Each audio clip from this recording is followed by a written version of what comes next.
Komunidade Postu Administrativu Liquidoe, husu Ministériu Obras Publikas, atuou atensaun da kompaña la finaliza projetu tuir kontratu. Komunidade hatou exigência tamba companhia balun retam fiar o governo anterior o rihalo manutenção da estrada e posto Liquidoe to agora se finaliza. Tamba ne comunidade Liquidoe o equipa técnico Ministério Obras Publikas atu for chamar a atenção da companhia hirakne atu finaliza projeto tuir kontratu na beia. Aldeia 3 ligza. Nebe fosi dane momentum hato na ba coberto tamba. Talang idane tinggi dia para akses ba komunidade sira.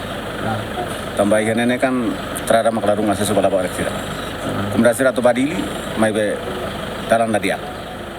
Agora dia futuro no saune malah baris sira mas kita telur saya mak be akses sekolah baris sira.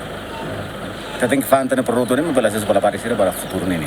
Durante a husu estrada Paulo município mai posto mai temos mai partida ne mai bulu dia manmera. Nebe estrada husu posto mai manmera. Hutu estrada nebe matama to aldeia lara. A tamba preocupação diretor manutenção Ministério Obras Publikas já tem companhia balo halo obra tarde tamba soro dificuldade de terreno liu tamba dadau tempo udan. Projeto balo ida é projeto ida multianual ida projeto anual. Agora ida ne projeto anual. Tamba de nia oen lokasi ne distância ne naru ida ba 9 quilos rua ne ba 5 quilos.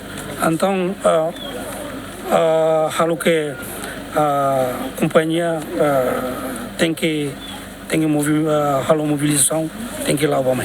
Ter informação projeto ne hahu implementa e atina rihun rua no centolo, mas foi em 15% tolo nolo. O posto administrativo Liquidoe, equipa técnica Ministério Obras Publikas, continua a observação do projeto e suculi o posto administrativo a Vila. Abraão Amaral, GMN.